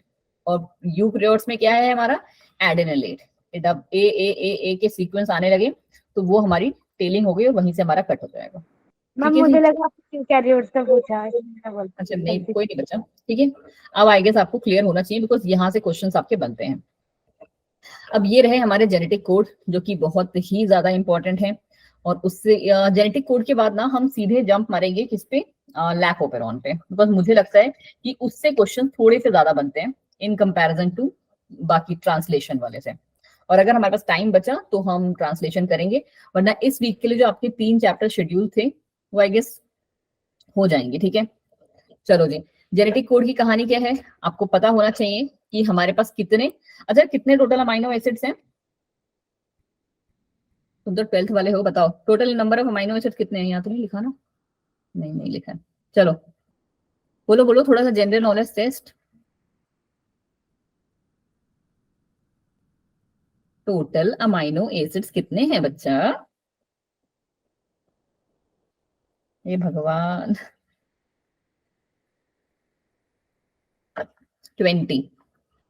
ठीक है, और एक्चुअली क्या है कि 2 अमाइनो एसिड्स अभी आए भी हैं, 21st amino acid and 22nd amino acid. क्या नाम है इनके? आप लोगों ने ये नाम नहीं सुने क्या? एलानीन, गुआनीन, साइटोसिन, क्या बोलते हैं, फिनाइल, क्या नाम था इसका, फिनाइल एलानीन करके कुछ है। आप लोगों ने ये नाम नहीं सुने सच में? मैम सुने हैं। तो फिर काहे नहीं बोल रहे भाई, यही तो पूछ रही हूँ मैं। मतलब कुछ और पूछ रहे हैं। नहीं बच्चा, ये तो पता नहीं क्यों आप लोगों ने पता नहीं याद नहीं किया, but they are very very very important. 20 amino acids के नाम तो मतलब ना आपके टिप पे होने चाहिए। हाँ, फिनाइल एलानीन, करेक्ट। मुझे नहीं पता आपने कहाँ से मिस किया, बट जो 20 अमाइनो एसिड्स का आपका एक वो पूरा चार्ट है ना, वो आपको पूरा का पूरा मेमोराइज होना चाहिए। तो 12th पास वाले स्टूडेंट हो, मतलब पास तो हो ही जाओगे सारे के सारे, इतने तो इंटेलिजेंट हो ही। ठीक है, तो ये जो 20 अमाइनो एसिड्स है ना, ये तो तुम लोग को रटे हुए रहने चाहिए। और मतलब मैं तो एक्सपेक्ट कर रही थी कि शायद तुम लोग को इसके अल्फाबेटिकल कोड भी याद होंगे। आपको पता होना चाहिए कि BJOUXZ, ठीक है, X एंड Z, इन 6 को छोड़ के आपको मैंने क्या बताया, 20 अमाइनो एसिड्स हैं। अल्फाबेट कितने होते हैं? 26। तो ये 6 अल्फाबेट्स को छोड़ के बाकी जितने भी हमारे अल्फाबेट्स है ना, ACDE और फिर FGH, ठीक है, इन सबसे हमारे अमाइनो एसिड्स के नाम हैं। A for alanine, C for cytosine, D for aspartate, ठीक है, इसका नाम है एस्पार्टेट या एस्पार्टिक एसिड। E फॉर क्या बोलते हैं, ग्लूटामेट, ठीक है, या glutamic acid. F for phenyl alanine, जो अभी जस्ट किसी ने मुझे हेल्प किया, और G for guanine, H for histidine. चलिए, अगर हमारे पास टाइम मिला तो हम एक बार 20 अमाइनो एसिड्स का ये पूरा का पूरा सीक्वेंस आपको एक बार करेंगे, सो दैट आपको और थोड़ा सा ज्यादा रेक्टिफाई हो। इन्हीं 20 अमाइनो एसिड्स को यूज करके हमने क्या बनाए हैं, ये जेनेटिक कोड्स बनाए हैं बच्चा जी। फिर तो आप लोगों ने ये वाला डायग्राम, ये रहा देखो, ये डायग्राम तो देखा होगा, तुम्हारे इसमें भी है एनसीईआरटी में। मैम आपने कभी सोचा नहीं कि ये क्या है जो लिखा हुआ है, PELEU, LEU, ILU, क्या है ये? यही तो अमाइनो एसिड्स हैं।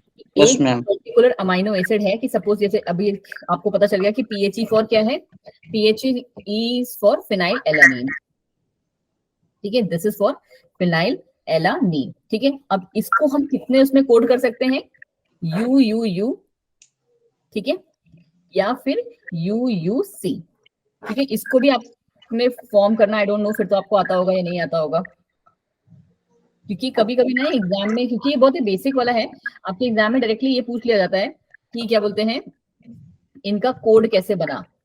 ठीक है, तो आपको पता होना चाहिए कि ये कोड कैसे बना। ये तो आपने जेनेटिक कोड उससे सीखा होगा जो मेंडल वाला फॉर्म है। मैम बता दीजिएगा ये तो एक काम करेंगे, इसको हम ना कल की क्लास में करेंगे, बिकॉज ये इतना छोटू सा नहीं है टॉपिक, अच्छा ठीक है मैम। थोड़ा सा टाइम लेता है ये। जैसे आपको यहाँ दिख रहे होंगे ना कि हर एक अमाइनो एसिड है, चलो छोड़ो, हम आगे वाला छोड़ देंगे, अभी के लिए जेनेटिक कोड ही हम खत्म कर देते हैं आज के लिए। उसके बाद लैक ऑपरेंड करेंगे। फिर हम एक काम करते हैं, आज की क्लास में हम क्वेश्चन आंसर्स नहीं करेंगे, ठीक है। Okay ma'am. चलो आज की क्लास में हम इसको ही समझ लेते हैं। देखो यहाँ पे आपको दिख रहा होगा कि हम लोग क्या कर रहे हैं, ट्रांसक्रिप्शन पढ़ रहे हैं पहली बार। तो हमारे पास अमाइनो एसिड्स कौन कौन से हुए, AUGC, करेक्ट। Yes ma'am. तो हम लोगों ने क्या किया ना, एक पर्टिकुलर सीक्वेंस सेलेक्ट कर लिया कि हम कैसे लिखेंगे, UCAG एक साइड पे लिखा हमने, और वही UCAG दूसरे साइड पे लिखा, ठीक है। और हर एक ब्लॉक के लिए ना यहाँ पे, क्योंकि हम लोग जेनेटिक कोड जब करते हैं तो कैसे करते हैं कि सपोज कर लो आपका ये TT है और ये TT है, करेक्ट। हम लोग क्या करते हैं, इसको सिंपली मल्टीप्लाई कर देते हैं और यहाँ पे कैपिटल टी, यहाँ पे कैपिटल टी स्मॉल टी ऐसे करके लिख लेते हैं, है ना, ये करते हैं हम लोग। बट यहाँ पे जो जेनेटिक कोड जब हम फॉर्म कर रहे होते हैं ना बच्चा, तो यहाँ पे आपको क्या करना होता है कि एक साइड में और आपको लिखना है और सेम ही सीक्वेंस लिखना है, UCAG, ठीक है। अब आपको क्या, क्योंकि आपको पता है कि जेनेटिक कोड्स जो हैं वो हमारे किस फॉर्म में है, ट्रिपलेट फॉर्म में होते हैं। ये देख रहे हो, सारे के सारे सीक्वेंस क्या है, ट्रिपलेट फॉर्म्स में है। 3 साइड में ये लिखे हैं, ये रहा बड़ा वाला इधर और ये रहा छोटा सा UCAG। अब आपको कैसे करना है मल्टीप्लाई, कि U into you into you, तो ये आ गया हमारा ट्रिपल U। नेक्स्ट क्या होगा, U into you into C, तो यहाँ पे आ गया ये। फिर U into you into A, ये रहा U into you into G, तो ये रहा हमारा नेक्स्ट। इसी हिसाब से आप सबके फॉर्म करते जाओगे। तो इसका formation is very easy, but आपको जो चीज याद रखनी है थोड़ी सी, क्या वो क्या, कि यहाँ पे हमारे कोडॉन्स, सबसे पहला तो वो कोडॉन आपको याद रखना है, जैसे आप यहाँ पे देख रहे होगे कि फिनाइल एलेनिन के जो है एक से ज्यादा नाम है, ल्यूसिन के भी कितने हैं, 6 नाम दिख रहे हैं आपको। ये रहा ल्यूसिन, LU और ल्यूसिन, यहाँ पे आप देख रहे हो कि ल्यूसिन के हमारे 6 नाम है। बट जो इंपॉर्टेंट वाले आपको याद रखने वाले होते हैं, देखो फिनाइल एलेनिन इसलिए इंपॉर्टेंट बन जाता है क्योंकि ये स्टार्ट कर रहा है, करेक्ट। तो आपको ये पता होना चाहिए कि फिनाइल सबसे पहला अमाइनो एसिड हमारा कौन सा फॉर्म होता है जेनेटिक कोड से थ्रू, तो मैम हमारा फिनाइल एलेनिन होता है। दूसरा क्वेश्चन जो इंपॉर्टेंट आता है वो ये कि ऐसा अमाइनो एसिड जो सिर्फ, जिसका सिर्फ जेनेटिक कोड सिर्फ एक सिंगल है, ठीक है, तो ऐसा अमाइनो एसिड कौन सा दिख रहा है आपको, ये रहा, मिथियोनिन कहते हैं इसे। और ये बच्चे बहुत ही बेसिक क्वेश्चन है, अगर आपको लग रहा है ना कि ये नीट स्पेसिफिक वाला है, नहीं जी, ये CUT में भी बहुत बार पूछा जाता है। अभी की जो आज मैं आपको क्या बोलते हैं DPP सेंड करूंगी ना, उसमें भी आप देखोगे, तो मिथियोनिन अगर आप देखोगे ना, तो AUG ये इकलौता कोड है जो कि मिथियोनिन के लिए है, ठीक है। उसके अलावा मिथियोनिन किसी और से रिपीट नहीं होगा। बाकी सब आप देख सकते हो कि कोई 2 है, किसी के 3 है, किसी के 4 है, किसी के 5, किसी के 6 भी हैं नाम, ठीक है। और तीसरा जो एक इंपॉर्टेंट चीज आपको यहाँ पे याद करनी है, पहला ये, दूसरा ये, तीसरा ये कि स्टॉप कोडॉन कौन कौन से हैं, तो ये रहे हमारे स्टॉप कोडॉन, कौन से हैं, UAA, और ये किसी अमाइनो एसिड से नेम नहीं होते हैं, ठीक है, इनका कोई अमाइनो एसिड नेम नहीं है। तो ये कौन कौन से हैं हमारे, UAA, UAG एंड उसका उल्टा UGA। ये प्लीज आपको याद होने चाहिए, इसको हम कहते हैं स्टॉप कोडॉन। क्लियर हुआ ये इतने पॉइंट्स। ये रहा हमारा मिथियोनिन, और सबसे पहला हमारा अमाइनो एसिड कौन सा फॉर्म होता है, that is your ma'am phenyl alanine. ये मतलब बहुत ही बेसिक, मतलब कुछ नहीं आता तो एटलीस्ट ये तो आना चाहिए आपको, ठीक है। आई नो कि मतलब आपको चार्ट बनाने को नहीं आ जाएगा एग्जाम में, बट आपने जब 12th क्लियर किया ना, तो जो आप जब आप MBBS में अपने ज्वाइन करोगे किसी भी कॉलेज में, वो किसी भी कोई और जो भी आपका एम है, तो टीचर एक्सपेक्ट करेगा कि आपको ये रीड करना आना चाहिए कि हमने ये कैसे बनाया, ठीक है। चलो जी, अब हम नॉर्मल जेनेटिक कोड पे आ जाते हैं। अमाइनो एसिड्स हम किसी दिन अगर हमारे पास टाइम बच गया तो हम ले लेंगे। क्या है जेनेटिक कोड की कहानी, कि जेनेटिक कोड हमारा क्या है, रिलेशनशिप बताता है किसके बीच में, between the sequence of nucleotides on mRNA and the sequence of amino acids. ये रहे हमारे जितने भी हमने बात की, ये सारे के सारे क्या है, हमारे अमाइनो एसिड्स हैं, और ये हमारे क्या है, AUGC न्यूक्लियोटाइड्स हैं। पता है ना आपको, दोनों चीजें हमारी चल रही हैं कि इसको अगर आप ऐसे करके देखोगे तो ये हमारे न्यूक्लियोटाइड्स हैं, और अगर हम ये ट्रिपलेट फॉर्म्स में लेके चल रहे हैं तो ये हमारे क्या है, अमाइनो एसिड्स हैं। तो अमाइनो एसिड्स और न्यूक्लियोटाइड्स के बीच का जो रिलेशन है, that is explained bye genetic codes, ठीक है। तो ये रहा हमारा इसका प्रॉपर डेफिनेशन। अब दूसरी कहानी क्या है इसकी, कि अगर आपने यहाँ पे कैलकुलेट किया होगा तो मैम हमारे पास कितने कितने कोडॉन्स बनने चाहिए, कि ये अगर आप देखोगे तो हमारे पास मैम टोटल 64 कोडॉन्स बनने चाहिए, करेक्ट। बट होते कितने कोडॉन्स हैं मैम, 61 होते हैं। क्यों जी, 3 कहाँ गए, तो 3 रहे हमारे ये, जो कि कैसे काम करेंगे, एज अ स्टॉप कोडॉन। और ये क्या है, इनका कोई भी अमाइनो एसिड नेम नहीं है। जैसे आप सब में देख रहे होगे कि इन सबको कोई ना कोई हमने अमाइनो एसिड का नाम दिया हुआ है, बट ये तीनों जो हैं इनको हम सिर्फ स्टॉप कोडॉन कहते हैं, और इनका कोई भी, ये किसी भी पर्टिकुलर अमाइनो एसिड को रिप्रेजेंट नहीं करते, ठीक है। ये भी आपको रटे हुए होने चाहिए, बिल्कुल, बहुत ही इंपॉर्टेंट है ये, ठीक है। चलो जी, जहां पे भी ये आ गए ना तीनों कोडॉन्स, वहीं पे हमारी रिएक्शन स्टॉप हो जाएगी, ठीक है। जैसे अभी आपको उस टाइम पे याद है, अभी किसने, दीपाली ने ही आंसर दिया था कि मैम जब ये हमारा ATGC वाला सीक्वेंस आएगा तो ये हमारा वो टर्मिनेट होगा, तो वही चीज रोल प्ले कर रही है ये, ठीक है, चलो जी आ जाओ जी जेनेटिक कोड के वो जो है कैरेक्टरिस्टिक्स देख लेते हैं, क्योंकि कभी कभी एग्जाम में ये भी पूछ ले जाते हैं, बहुत ही बेसिक वाले हैं और ये सबसे इजी क्वेश्चन भी लगता है जब आप 12th स्टैंडर्ड करते हो। तो कितने ट्रिपलेट होते हैं? देखो कोडॉन हमारे हमेशा ट्रिपलेट में होते हैं, हाँ जी हमने देख लिया। और हर एक ट्रिपलेट किसको रिप्रेजेंट करता है? अमाइनो एसिड को। तो वही चीज उन्होंने यहाँ मेंशन भी की है कि 61 codons code for all amino acids. Total कितने बनते हैं? 64। And 3 codons do not code for any amino acid, जिनको हम क्या कहते हैं? Stop codon. कौन कौन से थे वो? कोई बच्चा क्लास का? अभी जस्ट पढ़ा हमने, कोई भी बच्चा क्लास का जो मुझे स्टॉप कोडॉन के नाम बता सके? Yes ma'am. बताएं जी। UAA, बिल्कुल सही। शायद आप भी यू बता सकती हैं। यू मैम वो बोलेगी, उसको बोलने दी। अच्छा सैयद जी, चलो अच्छा सैयद आप बता दो। जोया नाम है आपका, right? UG, UGA and UAG, हाँ जी बिल्कुल सही, ठीक है। AG, ठीक है, ये आपके स्टॉप कोडॉन्स हैं, याद होने चाहिए, बिल्कुल इजी है। ठीक है, फिर क्या है हमारा कि some amino acids are coded by more than one codon. अभी हमने देख लिया कि एक जो हमारा हमारा अमाइनो एसिड है वो क्या एक से ज्यादा कोडॉन को भी कोड कर रहा है। जैसे हमने क्या बोलते हैं क्या नाम है इसका? आइसोल्यूसिन। हाँ, आइसोल्यूसिन का देखा कि कितने कोडॉन को कोड कर रहा है ये? सॉरी ल्यूसिन, आइसोल्यूसिन नहीं, ल्यूसिन जो है कितने? 6 को कर रहा है, राइट? हाँ जी। नहीं जोया आप ऑडिबल नहीं थे बच्चे, कोई नहीं, हम नेक्स्ट क्वेश्चन पूछेंगे तब आप ऑडिबल हो जाइएगा, दैट्स फाइन। चलिए फिर हमारा क्या जाता है कि some amino acids are coded by more than one codon. ठीक है जी, हमें क्लियर है। The code is degenerate. ये कोड कैसे होते हैं? डीजेनरेट होते हैं, फिक्स हैं हमारे। अब कह रहा है कि genetic code is unambiguous and specific, कि भाई हर एक में सेम ही होगा, कि अब ये इंडिविजुअल टू इंडिविजुअल चेंज नहीं होते, हर एक इंसान में यही है, सेम है, जैसे कहते हैं ना फिक्स है। ठीक है, फिर क्या है? That is one codon codes for only one amino acid and is red contiguous in a contiguous fashion without any punctuation. आप देख रहे हो कि कोई भी पंक्चुएशन वगैरह कुछ नहीं है।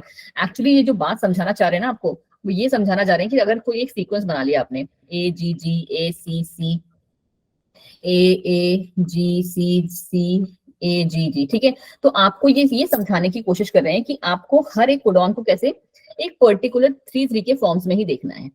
ठीक है, हर एक को कैसे 3 के फॉर्म्स में, क्योंकि हर एक का क्या है? एक अमाइनो एसिड सीक्वेंस है और कहीं पे भी बीच में कोई पंक्चुएशन या कॉमा वगैरह कुछ नहीं आएगा, ये एक कंटिन्यूअसली सीक्वेंस से चलते जाते हैं। Genetic code is nearly universal. Genetic code क्या है बच्चा जी? यूनिवर्सल है। That is one codon codes for the same amino acid in all organism, जो मैंने जस्ट अभी आपको बताया। अब आता है इंपॉर्टेंट वाला पार्ट, AUG, जिसका मैंने बताया। किसका था AUG? AUG किसका था?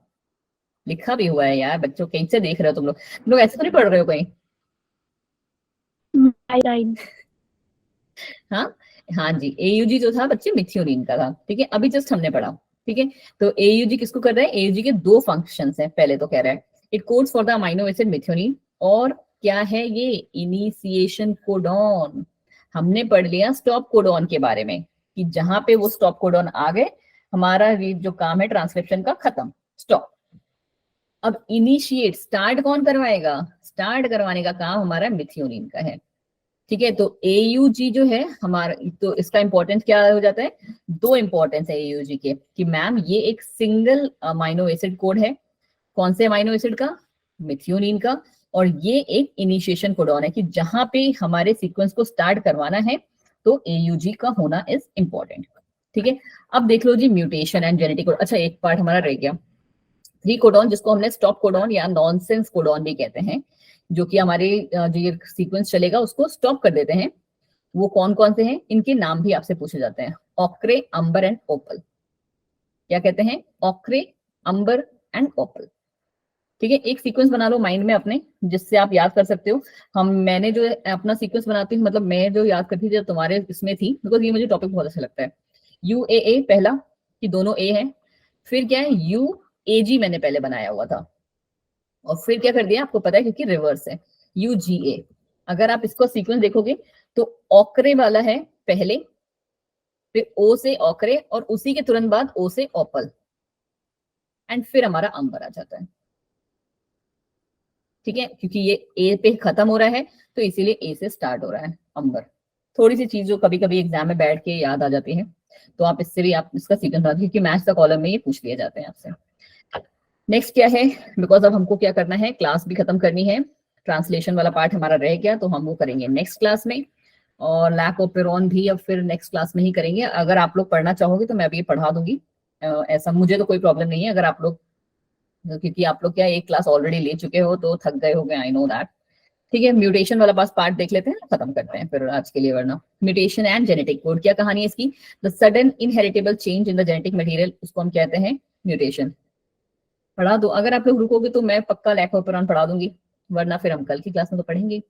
पहला क्या है म्यूटेशन हमारा, पॉइंट म्यूटेशन, कि क्या हुआ, एक पर्टिकुलर सिंगल बेस पेयर में चेंज हुआ, किसमें, point mutation is a mutation in a single base pair, ठीक है, which is replaced by another base pair, जिसको हम क्या कहते हैं, sickle cell anaemia. Point mutation ये आपने पढ़ा होगा कि क्या होता है, एक पर्टिकुलर अमाइनो एसिड चेंज हो गया, किससे, ग्लूटामेट से वैलिन में, ठीक है, क्या चेंज हुआ, ग्लूटामिक एसिड या ग्लूटामेट जो भी आप कहते हो इसे, वो हमारा वैलिन में कन्वर्ट हो गया, और उससे हमारे को क्या हो जाती है, सिकल सेल एनीमिया डिसीज हो जाती है। अब आपके लिए इंपॉर्टेंट क्या है, क्योंकि आप लोग क्या करने जा रहे हो, कॉम्पिटिटिव एग्जाम दे रहे हैं, तो आपको पता होना चाहिए कि ग्लूटामिक एसिड को कौन कोड करता है एंड वैलिन को कौन कोड करता है, ठीक है।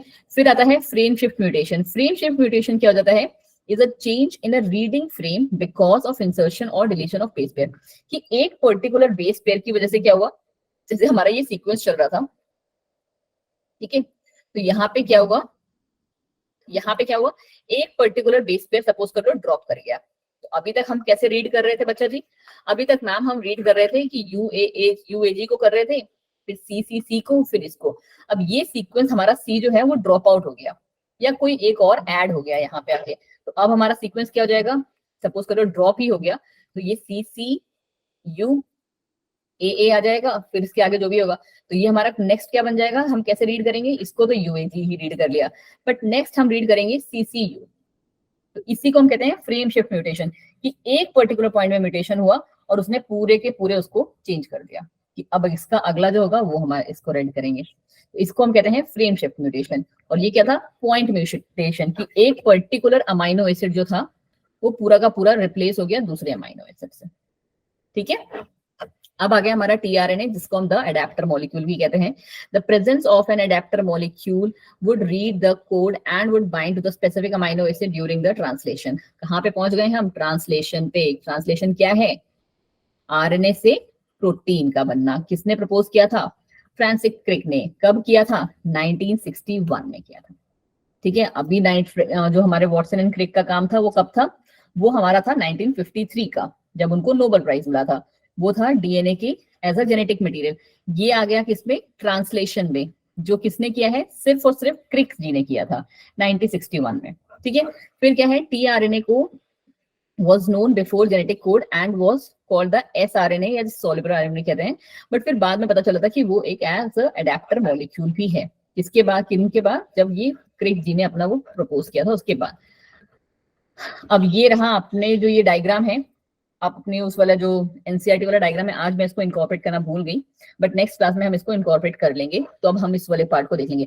अभी के लिए हम क्या कर लेते हैं, ट्रांसलेशन वाला पार्ट छोड़ो अभी, आज के लिए हम सिर्फ लैक ओपेरॉन कर लेते हैं, ठीक है। व्हाट डू यू से, बस क्या बोलते हैं, 5-10 मिनट ही मैं लगाऊंगी, इससे नहीं पढ़ेंगे हम, इस वाले को हम लास्ट में देख लेंगे एक बार क्या है, बट मैं अपनी तरफ से आपको जो लैक ओपेरॉन है वो समझा देती हूँ कि एक्चुअल में लैक ओपेरॉन है क्या, और आपको उसके कौन कौन से पॉइंट याद रखने चाहिए। देखो जी, पहली कहानी क्या है, लैक ओपेरॉन। अब बट आई वांट कि आप लोग आंसर दें, ठीक है। मैं इसलिए क्योंकि आप, ऐसा नहीं है कि आप पहली बार पढ़ रहे हो, राइट, क्योंकि आपने ये जो है 2 से 3 बार पढ़ा हुआ है।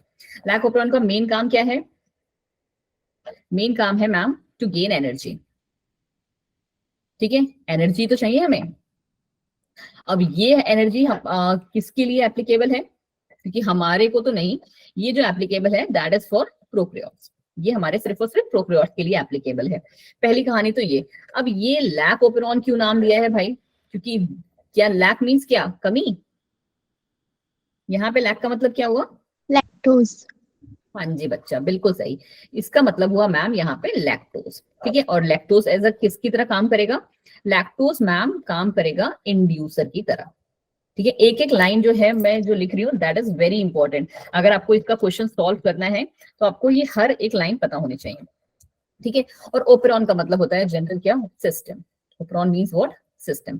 अब कहानी क्या है कि मैंने आपसे क्या कहा कि लैक ओपेरॉन हमें क्यों चाहिए, क्योंकि हमको चाहिए एनर्जी। अब हमको एनर्जी कैसे मिलेगी, क्योंकि लैक्टोज जो है, लैक्टोज जो आपका होता है बच्चे, वो क्या है, एक किस टाइप की शुगर है, कौन सा कार्बोहाइड्रेट है, डाइसेकेराइड है।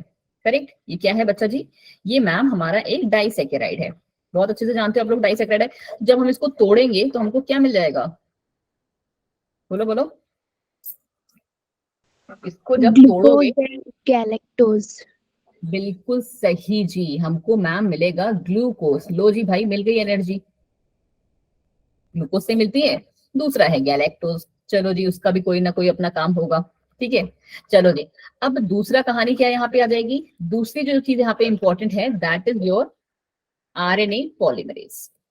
ठीक है, क्या काम इंपॉर्टेंट है हमारा, मैम आरएनए पॉलीमरेज। क्यों जी चाहिए हमें, क्योंकि हमें क्या करना है, हमें अल्टीमेटली करना है आरएनए का फॉर्मेशन। करेक्ट, हमें क्या करना है, आरएनए का फॉर्मेशन। क्यों करना है आरएनए का फॉर्मेशन, क्योंकि हमें करवाना है मैम, इसी के आगे लिख देते हैं ट्रांसक्रिप्शन। हमें करवाना है मैम ट्रांसक्रिप्शन, इसीलिए हमें चाहिए आरएनए पॉलीमरेज।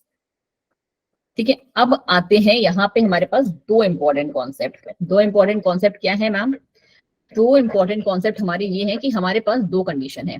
पहली कंडीशन क्या है कि, बोलो बोलो क्या कंडीशन होती है, when inducer is absent. Inducer और एब्सेंस ऑफ इंड्यूसर।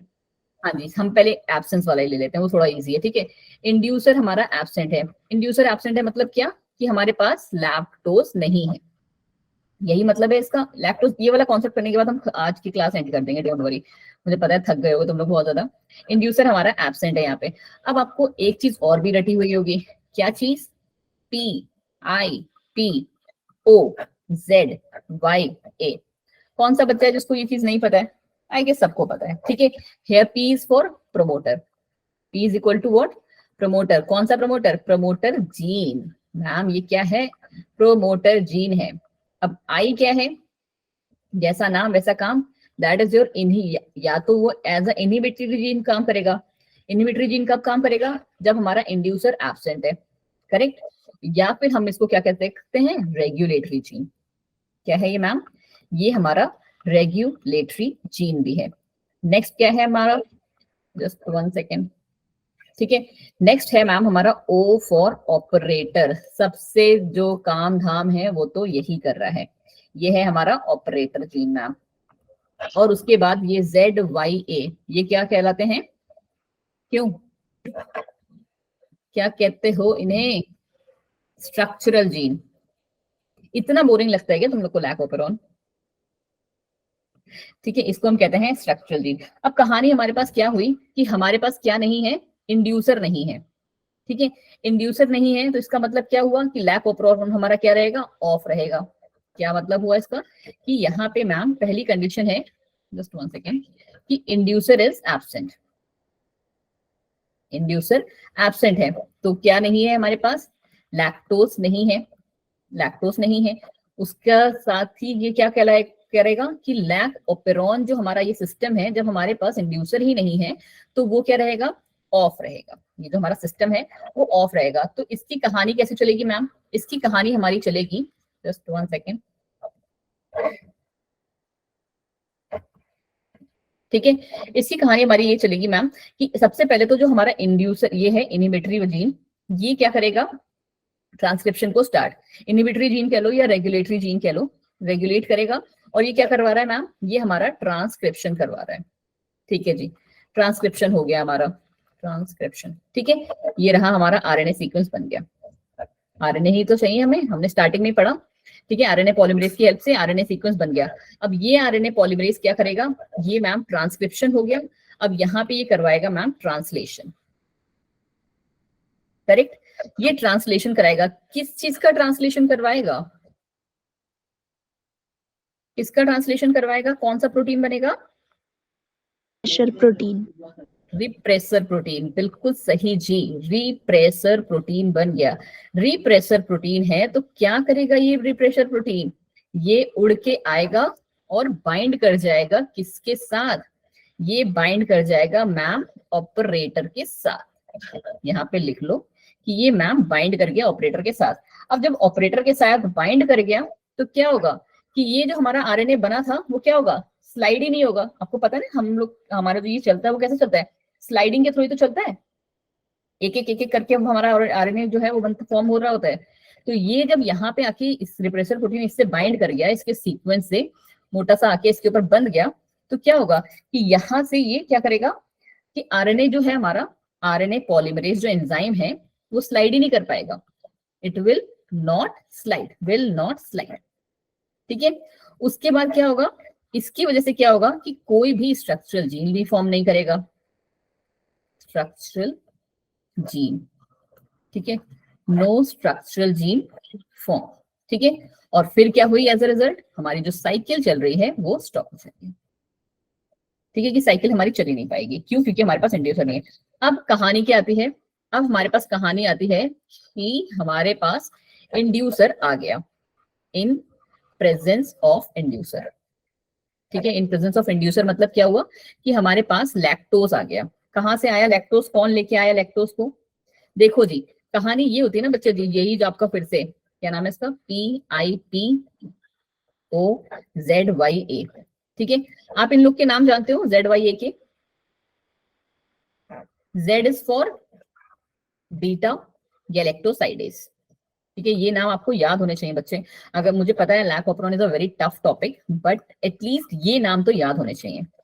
ठीक है, कि Z किसको रिप्रेजेंट करता है, बीटा गैलेक्टोसाइडेज एंजाइम को, Y किसको रिप्रेजेंट करता है, परमीएज को। ठीक है, और A हमारा मैम किसको रिप्रेजेंट करता है, ट्रांस एसिटिलेज को। ठीक है, लास्ट कॉन्सेप्ट है, 5 मिनट की हार्डली क्लास रहेगी। ठीक है, ट्रांस एसिटिलेज को ये रिप्रेजेंट करता है। अब कहानी ये होती है ना कि हमारे पास, हमने क्या कहा कि ये सेकंड कंडीशन है जब हमारे पास इंड्यूसर प्रेजेंट है। तो इंड्यूसर ये आया कहाँ से, इंड्यूसर को अंदर लेके आया, वहां पे पहले से ही प्रेजेंट जो परमीएज एंजाइम है ना, उसकी हेल्प से हमारा जो इंड्यूसर है वो हमारे सेल के अंदर आ गया। आपको पता होना चाहिए कि जो ये हमारा परमीएज है वो कैसा है, मेम्ब्रेन बाउंड एंजाइम है। कैसा है बच्चा जी, मेम्ब्रेन बाउंड एंजाइम। इसकी वजह से क्या हुआ, लैक्टोज हमारा अंदर आ गया, ये लो। ठीक है, कौन लेके आया, याद रखना है आपको ये बात, ये रहा परमीएज। परमीएज इसको लैक्टोज को अंदर लेके आएगा, पहले से ही प्रेजेंट। ठीक है, जो हमारा सेल के बाहर लैक्टोज प्रेजेंट है उसको ये अंदर लेके आएगा। जैसे ही ये अंदर लेके आया, अब ये क्या करेगा हमारे कहानी को, जो ये हमारा ये चल रहा था ये इंड्यूसर वाला, उस जो रिप्रेसर प्रोटीन बन रहा था ये उसको सप्रेस कर देगा जाके। क्या कर देगा, इंड्यूसर क्या कर रहा है, ये जो इंड्यूसर है, इंड्यूसर बस सिंपल सा इसका कॉन्सेप्ट है कि ये जो हमारा इंड्यूसर है दैट इज जो लैक्टोज है, that is going to suppress, किसको, सप्रेस मतलब कि उसकी एक्टिविटी को नहीं होने देगा, किसको, सप्रेस रिप्रेसर प्रोटीन। ठीक है, रिप्रेसर प्रोटीन बना जरूर, बट उसको उसने कर दिया सप्रेस। अब जब उसको सप्रेस कर दिया तो क्या वो ऑपरेटर पे जाके बाइंड करेगा, नहीं मैम, जब हमने उसको सप्रेस कर दिया है तो वो हमारे ऑपरेटर पे जाके बाइंड नहीं करेगा, और जब बाइंड नहीं करेगा तो हमारा जो लैक्टोज है वो अपनी जो ये जो आरएनए है वो हमारा ये जो ये पॉलीमरेज है वो अपनी जो स्लाइडिंग है वो उसको कंटिन्यू रखेगा। ठीक है, क्योंकि ये हमारा ऑपरेटर यहाँ पे क्या है, फ्री है, operator is active and free. कितनों को समझ में आई ये बात, तुम लोग को लैक ओपरॉन वाला नहीं आया, उसके बाद 12th क्लियर कर लिया। चलिए जी, अब हमारा बहुत छोटा सा ही पार्ट इसका रह गया है, तो आई गेस कल फर्स्ट हाफ में हमारा ये वाला पार्ट हो जाएगा, प्लस क्वेश्चन आंसर्स भी हो जाएंगे, और फिर हम एवोल्यूशन को भी स्टार्ट कर देंगे। ठीक है, क्योंकि बस इसमें ट्रांसलेशन रह गया है और एक रह गया है क्या है आपका पार्ट, जस्ट 2 टॉपिक्स ही हमारे रहते हैं, ट्रांसलेशन, हाँ जी, और एक रहता है HCG बस। ठीक है, तो बहुत ज्यादा उसमें है भी नहीं, ह्यूमन जीनोम प्रोजेक्ट में जैसा है वैसा है, मतलब बस वही आपको रीडिंग जैसा करना है। ठीक है जी, और कल ही हम क्वेश्चन आंसर्स भी करेंगे। फर्स्ट हाफ में हम इस चैप्टर को खत्म करके एवोल्यूशन कल स्टार्ट कर देंगे। ठीक है, चलिए जी, और जो DTPs वगैरह हैं I will be sharing with you, don't worry, and class notes also. ठीक है, चलिए जी, thank you so much everyone for joining the class, bye bye, take care.